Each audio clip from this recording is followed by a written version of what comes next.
Hi అండి. నమస్తే. ఈరోజు నేను వినిపించబోయే కథ రాపర్తి అనురాధ గారు రచించిన ఏసీపీ సింగం ప్రేమలో పడ్డాడు 41వ భాగము. ఇక కథలోకి వెళితే, అఖిలాండేశ్వరి ఎలక్షన్లో ఓడిపోయిన కొడుకుల ఎంగేజ్మెంట్లో తన గొప్ప చాటుకోవాలి అనుకుంది. అందుకే భారీ ఏర్పాట్లు చేస్తూ గొప్ప గొప్ప వాళ్ళని ఇన్వైట్ చేస్తుంది.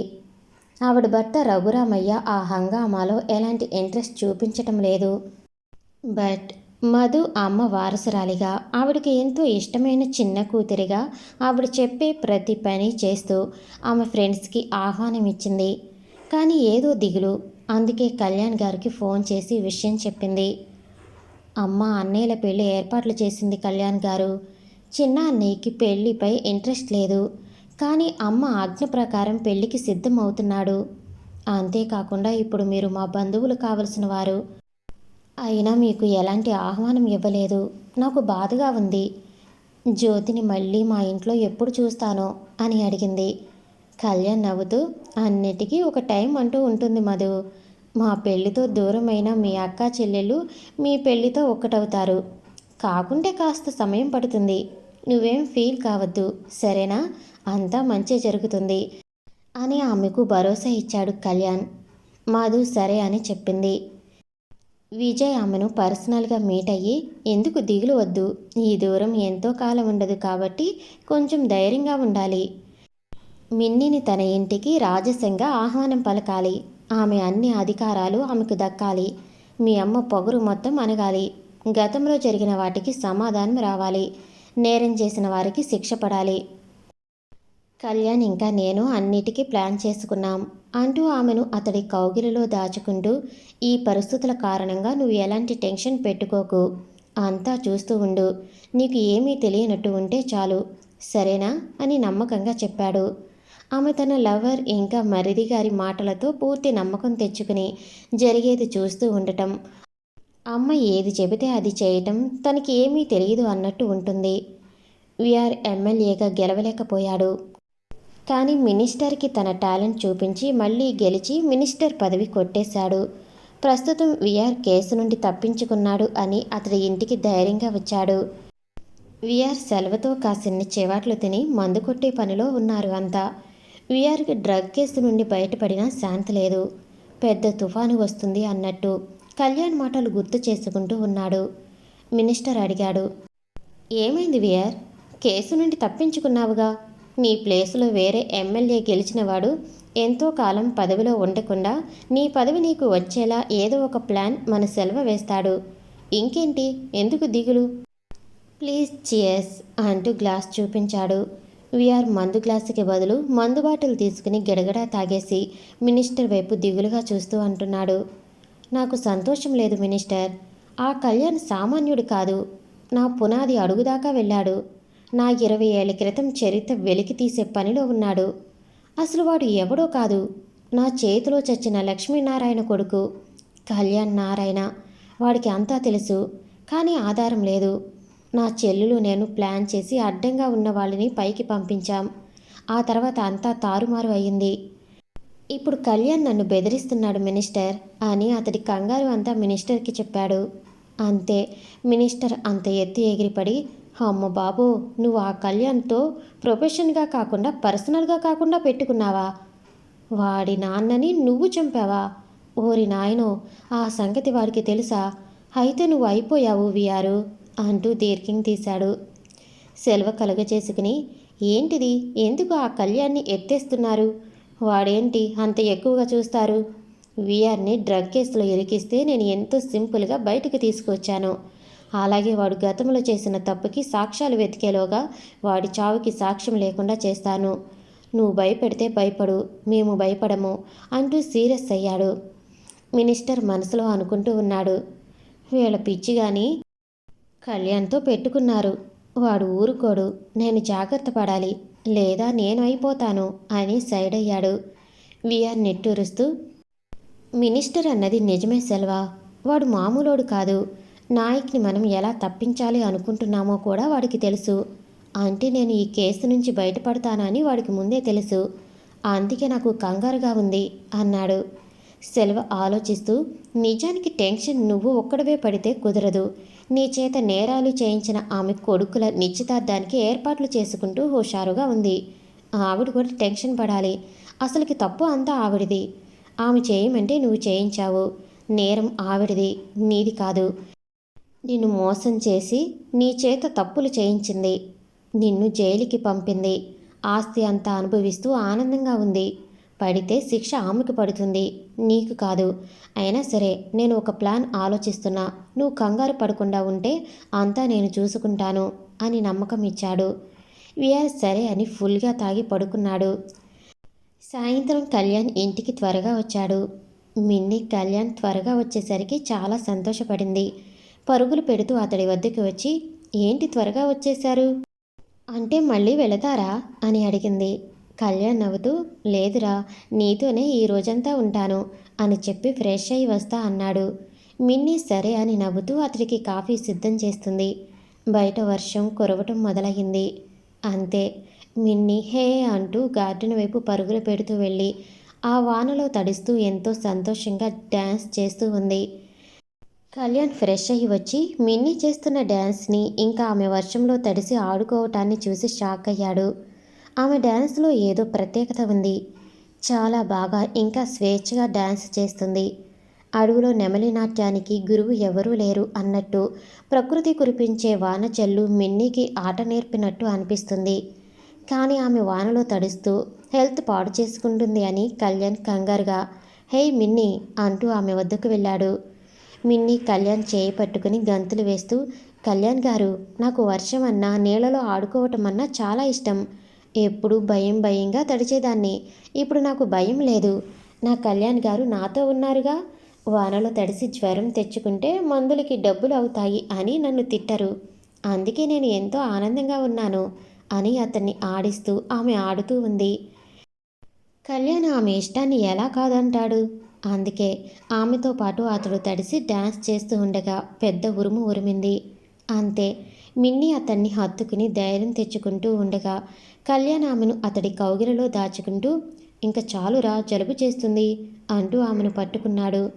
మిన్నీ వణుకుతున్న పెదాలతో అతడి గుండెపై వెచ్చటి ముద్దు పెడుతూ ఎంతో ఇష్టంగా అతన్ని చుట్టుకుని, నాకు చాలా అంటే చాలా సంతోషంగా ఉంది కళ్యాణ్ గారు. ఇంత ఆనందం మునుపెన్నడూ కలగలేదు అని చెబుతుంటే ఆమె ఇచ్చిన ముద్దు గుండె వేగాన్ని మరింత పెంచగా కళ్యాణ్ చాలా సంతోషపడుతూ, సరే సరే, ముందైతే లోపలికి వెళ్ళాలి అంటూ గదిలోకి తీసుకువెళ్ళాడు. ఆమె చెలికి వణికిపోతూ నవ్వుతూ ఉంటే కళ్యాణ్ గబగబా టవల్ తెచ్చి ఆమెకు తుడుస్తూ, ఏంట్రా ఇది, చూడు ఎలా వణికిపోతున్నావు, ముందు డ్రెస్ చేంజ్ చేసుకో అని కబోర్డ్లో డ్రెస్ తీసి ఇస్తుంటే ఆమె నవ్వుతూ, నాకు ఇలా తడవటం ఇష్టం, ఇంకా అలవాటే, మీరు ముందు తుడుచుకోండి అంటూ అతడి తల తుడుస్తూ ఉంది. కళ్యాణ్ ఆమె కళ్ళల్లోకి ప్రేమగా చూస్తూ, నీకు వానలో తడవటం అంటే అంత ఇష్టమా అని అడిగాడు. ఆమె నవ్వుతూ, అవును అండి, ఇంకా సముద్రాన్ని చూడటం, ఆ అలలతో ఆడుకోవటం ఇంకా ఇష్టం. కానీ టీవీలో 2 సార్లు చూశాను, నిజంగా ఎప్పుడూ చూడలేదు అని దిగులుగా చెప్పింది. కళ్యాణ్ ఆమెను దగ్గరికి తీసుకుని, నీకు సముద్రాన్ని నేను చూపిస్తాను, సరేనా అన్నాడు. ఆమె హే, నిజంగానా, చాలా చాలా థ్యాంక్స్ అండి అని చెప్పి బట్టలు మార్చుకుని వచ్చింది. కళ్యాణ్ కూడా పొడి బట్టలు వేసుకున్నాడు. ఇద్దరూ బయటకు వస్తుండగా కళ్యాణ్ అన్నాడు, మిన్నీ, నీ డ్యాన్స్ చాలా బాగుంది, నీలో ఏదో ప్రత్యేకత దాగుంది అని చెప్పి సంతోషపెట్టాడు. మిన్నీ గొప్పగా ఫీల్ అవుతూ, నేను డ్యాన్స్ చేశానా, అవునా, ఏమో అండి, వానలో అలా ఆడటం డ్యాన్స్ అంటే చేసే ఉంటాను. ఏమో, సరే అండి, వేడివేడి కాఫీ తాగుదాం, ఎచ్చగా ఉంటుంది అని చెప్పి కాఫీ అందించింది. సీతమ్మ వాళ్ళ సంతోషం చూసి, మీ ఇద్దరినీ చూస్తుంటే నాకు చాలా ఆనందంగా ఉంది, ఎప్పుడు మీరు ఇలాగే ఉండాలి అని చెప్పింది. కళ్యాణ్ మిన్నీని దగ్గరకు తీసుకుని, నా మిన్నీ నాతో ఉంటే సంతోషం ఎప్పుడు నాతోనే ఉంటుంది అని మనస్ఫూర్తిగా నవ్వాడు. మిన్నీ కూడా నాతో మీరు ఉంటే ఎప్పుడూ సంతోషంగా ఉంటాను అని నవ్వుతూ చెబుతుంది. విజయ్ సుగుణ్ గారు రావటం జరిగింది. కొడుకు కోడలు అలా నవ్వుతూ ఉండటం చూసి ఆవిడ ఎంత తప్పు చేసిందో అర్థం చేసుకుని వాళ్ళ ముందుకు వెళ్ళింది. అంతే, అత్తయ్యని చూసి మిన్నీ భయంగా కళ్యాణ్ భుజం పట్టుకుని నిల్చుంది. ఆవిడ మిన్నీని మనస్ఫూర్తిగా దగ్గరకు తీసుకుని, భయపడుకురా, నేను నిన్ను చాలా బాధ పెట్టాను. నీ మానసిక స్థితి తెలిసి కూడా దారుణంగా భయపెట్టాను. అసలైన సంతోషం, ప్రేమ మీ మధ్య ఉండనే ఉంది. నేనే తెలుసుకోలేకపోయాను. అందుకే మీ ఇద్దరి పేరున మన కులదైవం నరసింహస్వామి ఆలయంలో పూజలు జరిపించాను అంటూ ఆమె నుదుట కుంకుమ పెట్టి గుండెకి హత్తుకుని, ఈ రోజు నుంచి నేను నీకు అత్తయ్యను మాత్రమే కాదు, అమ్మను కూడా, సరేనా అని చెప్పి ఆవిడ పెళ్లినాటి బంగారు గాజులు తెచ్చి మిన్ని రెండు చేతులకి వేస్తూ, ఇవి మీ అత్తయ్య కానుక, అలాగే మీ మావయ్య దీవెన ఎప్పుడు నీ చేతికి ఉంచుకోమ్మా అంటూ ప్రేమగా ఆదరించింది. అంతే, మిన్ని భయం మాయమైంది. అత్తయ్య అని ఆమెని గట్టిగా హత్తుకుని ఆనందపడిపోతూ ఉంది. కళ్యాణ్ ఇంకా సంతోషపడుతున్నాడు. విజయ్, సీతమ్మ అందరూ సంతోషపడ్డారు. కొంత సమయం సుగుణ్ గారు అక్కడే ఉండి నేను వెళ్ళాలి అన్నారు. మిన్ని అడిగింది, మీరు ఇక్కడే ఉండండి మాతో పాటు అని. ఆవిడ నవ్వుతూ, మీ పెద్దమ్మ తెలివైందిరా, అనుమానం వస్తుంది. ఆ అబ్బాయి ఆడే ఆటలో నేను ఉన్నానుగా, నేను నా వంతు నటించాలిగా, అందుకే వెళుతున్నా, ఇక్కడ ఉండకుండా, సరేనా అని నవ్వుతూ కళ్యాణ్కి జాగ్రత్తలు చెప్పి విజయ్తో కలిసి వెళ్ళిపోయింది. మిన్ని అర్థం కానట్టు చూసి సరేలే అనుకుని ఆమె చేతికి కుంకుమ అంటిన గాజులు చూసుకుంటూ చాలా ఆనందపడిపోతూ ఉంది. ఆమె అంత సంతోషంగా ఉండటం, ఆ అమ్మ అంత త్వరగా మారటం అతడికి చాలా సంతోషంగా అనిపించింది. మరుసటి రోజు అఖిలాండేశ్వరి ఇంట్లో ఎంగేజ్మెంట్ వేడుక మొదలయ్యింది. ఎంతోమంది విఐపి మెంబర్స్, గొప్ప గొప్ప బిజినెస్ మ్యాన్లు, కోటీశ్వర్లు, రాయల్ సొసైటీ వాళ్ళు అంతా వస్తున్నారు. అక్కడి అతిథులను చూస్తుంటే ఆంజనేయ ప్రసాద్కి టెన్షన్ ఎక్కువయింది.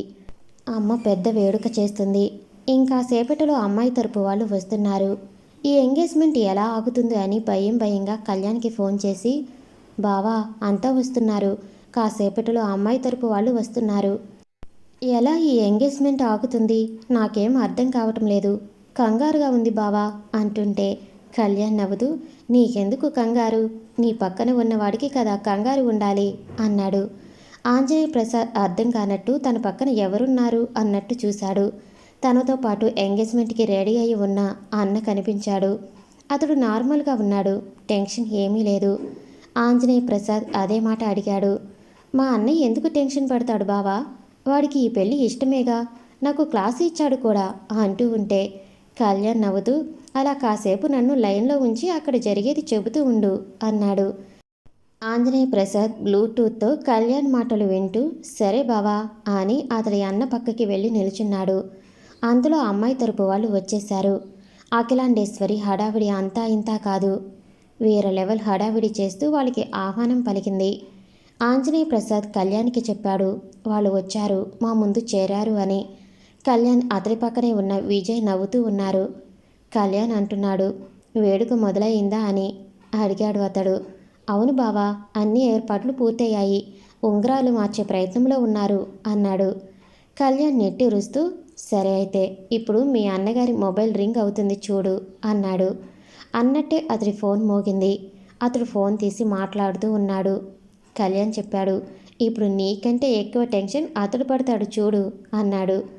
అవును, అన్నీ టెన్షన్గా చెమటలు తుడుచుకుంటూ కంగారుగా అటు ఇటు చూస్తున్నాడు అన్నాడు. కళ్యాణ్ నవ్వుతూ, ఇంకా ఓకే, ఏమీ లేదు, అంతా నీకు నచ్చినట్టు జరుగుతుంది, కాసేపటిలో పిల్లవని పేరెంటానికి నీ ఇంటికి వస్తాము, చూస్తూ ఉండు అని ధైర్యం ఇచ్చి కాల్ కట్ చేశాడు. కళ్యాణ్ మాటలు అర్థం కాకపోయినా ఏదో చేస్తున్నాడు అని ధైర్యంగా ఉన్నాడు. చిన్న అన్నయ్య మొహంలో సంతోషం చూసి మధు డౌట్ పడింది. రఘురామయ్య గారు కళ్యాణ్ ఇచ్చిన ఇన్ఫర్మేషన్తో ఎలాంటి దిగులు లేకుండా భర్త హోదాలో అక్కడ కూర్చుని ఉన్నారు. సరిగ్గా రింగులు మార్చుకునే సమయంలో టీవీ షోలో ఓంకార్ అన్నయ్య 1 సెకండ్ అన్నట్టు కళ్యాణ్ ఎంట్రీ ఇచ్చి 1 సెకండ్ అన్నాడు. అతడితో పోలీస్ సిబ్బంది మొత్తం ఉన్నారు. అంతే, అక్కడి వాళ్ళు అతన్ని చూసి షాక్ అయ్యారు. ఒక్కసారిగా వేడుకలో ఉన్న వాళ్ళు కంగారుగా అతడిని చూశారు. ఆంజనేయ ప్రసాద్ హమ్మయ్య అనుకున్నాడు.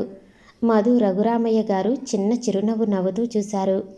కళ్యాణ్ని చూసిన అఖిలాండేశ్వరి రగిలిపోతూ, ఎవరు రమ్మన్నారు మిమ్మల్ని, ఇక్కడ ఫంక్షన్ జరుగుతుంది, కనిపిస్తుందా, నేను మీకెవరికి ఆహ్వానం ఇవ్వలేదు, పొండి బయటకు అంటూ నోరు పారేసుకుంటుంటే కళ్యాణ్ ఆవిడ ఎదురుగా వెళ్ళి, హలో అత్తగారు అంటూనే, చచ్చా అలా పిలవకూడదు అనుకున్నా, ఏంటో ఫ్లోలో వచ్చేస్తూ ఉంది, అవును ఏంటంటున్నారు, ఎవరు పిలిచారు మిమ్మల్ని అనా?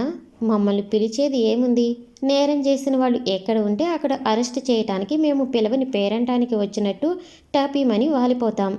కాస్త తగ్గు, తగ్గితే నీకే మంచిది అంటూ వార్నింగ్ ఇచ్చాడు. ఆవిడ సీరియస్ అవుతూ, నీకెంత ధైర్యం? నా ఇంటికి వచ్చి నన్నే అంటున్నావు? ఇక్కడ నేరం ఎవరు చేశారు? మీరెందుకు వాలారు చెప్పు అంటూ ఆజ్ఞ వేసింది. కళ్యాణ్ నవ్వుతూ, ఆగండి చెప్తా. అవును, ఇందాక ఏమన్నారు? నా ఇల్లు అనా? ఇది మీ ఇల్లా? నాకు తెలియదే. నేను మిస్టర్ వరప్రసాద్ అనే నేరస్తులు ఉన్న ఇల్లు అనుకుని వచ్చానే అంటూ అక్కడి నిశ్చితార్థానికి రెడీ అయి ఉన్న పెళ్ళికొడుకు వైపు చూసి కన్ను కొట్టి నవ్వాడు. అంతే, అతడు తడబడుతూ తల పట్టుకుంటూ ఉన్నాడు. పిల్లని ఇస్తామని వచ్చిన వాళ్ళు ఏంటండి ఇదంతా అని అడుగుతుంటే అఖిలాండేశ్వరి రంకెలు వేస్తూ, మీరేం పట్టించుకోవద్దు. ఈ ఏసీపీ నా ఇంటి ఆడపిల్లను ఎత్తుకుపోయి పెళ్లి చేసుకున్నాడు. నేను అందుకు ఒప్పుకోలేదు. అందుకే నా ఇంట్లో శుభకార్యం జరగకుండా అడ్డుకోవాలని చూస్తున్నాడు.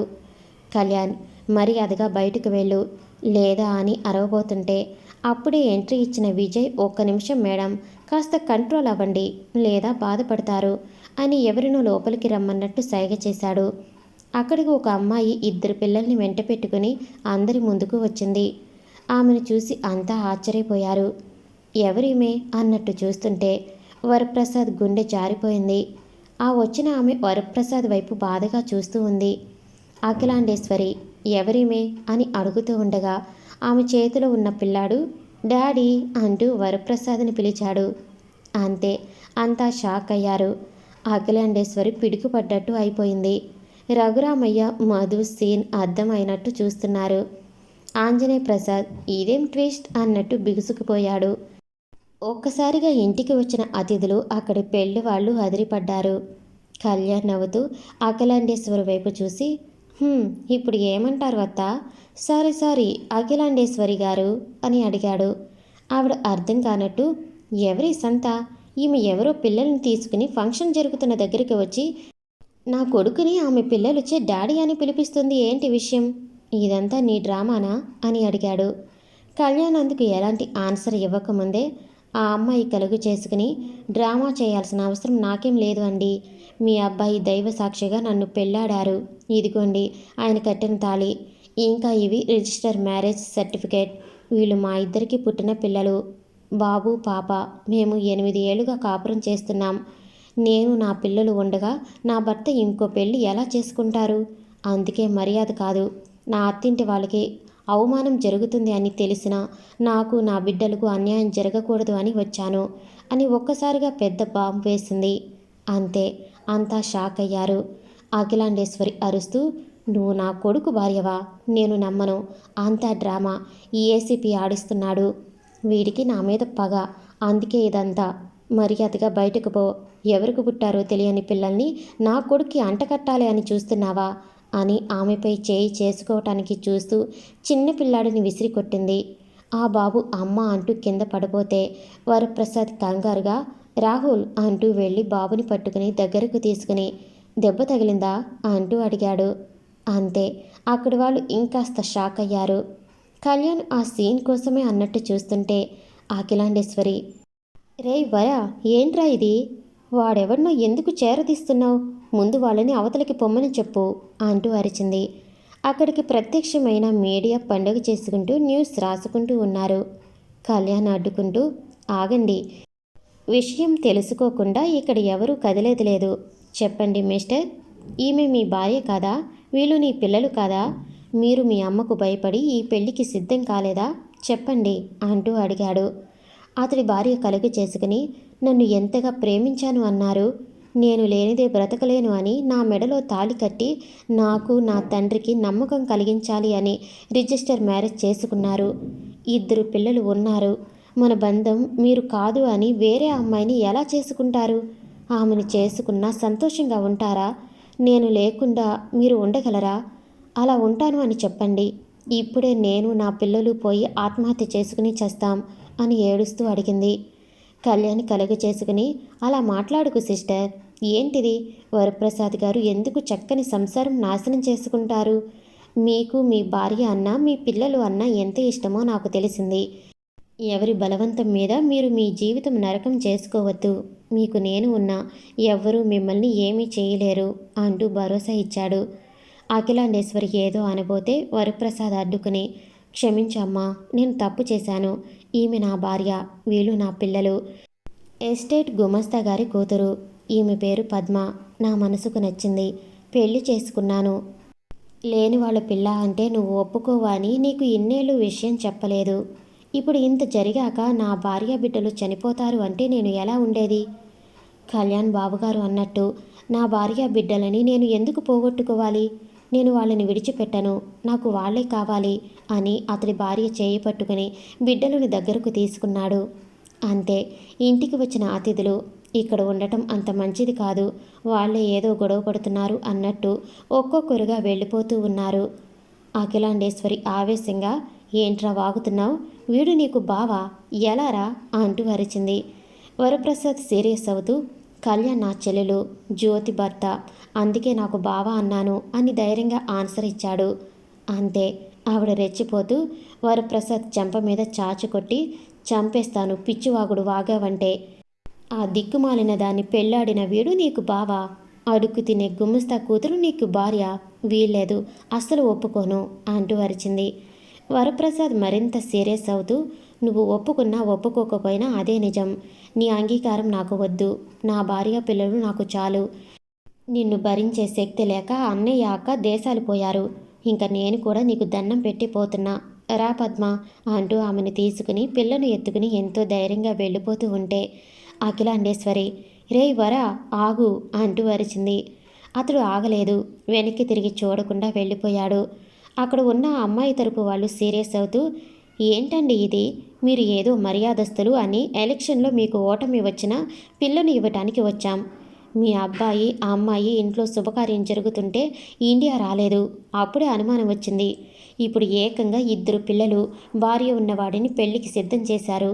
గొప్ప సంబంధమే అని రుసరుసలాడుతూ వెళ్ళిపోతూ ఉంటే ఆంజనేయ ప్రసాద్కి పిల్లని ఇవ్వాలి అని వచ్చిన వాళ్ళు ఇంకాస్త రెంకలు వేస్తూ, అన్న ఒక ఫ్యామిలీ పెట్టాడు, తమ్ముడు 2 ఫ్యామిలీలు పెట్టాడు ఏమో, మాకొద్దు ఈ సంబంధం, మీకు మీ కుటుంబానికి ఓ నమస్కారం అంటూ వచ్చిన వాళ్ళు వచ్చినట్టే వెళ్ళిపోయారు.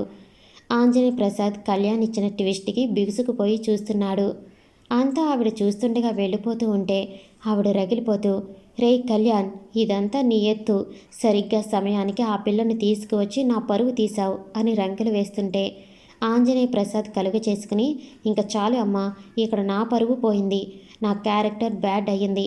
అన్నయ్య చేసిన పనికి నాకు ఇంక ఎవరు పిల్లని ఇవ్వటానికి రారు. వచ్చినా నేను చేసుకోవటానికి సిద్ధంగా లేను. కొన్నాళ్ళు అమెరికా పోయి అక్కడే ఉంటాను. మీ గొడవలు పగలు ప్రతీకారాలు నా మీద రుద్దకండి. సెలవు. ఈ ఇంట్లో అనవసరంగా పుట్టాను అని అదే వంక అనుకుని ఏదో పెళ్లి చెడినందుకు బాధపడుతున్నట్టు అన్నట్టు నెమ్మదిగా అక్కడి నుండి ఎస్కేప్ అయ్యాడు. మధు ఏడుస్తూ అన్నయ్య అంటూ ఆపే ప్రయత్నం చేస్తున్నా వినిపించుకోలేదు. కళ్ళతో సైగ చేస్తూ తర్వాత మాట్లాడతా అంటూ సిగ్నల్ ఇచ్చి వెళ్ళిపోయాడు. అంతా వెళ్ళిపోయారు. కళ్యాణ్ వచ్చిన పని అయిపోయింది.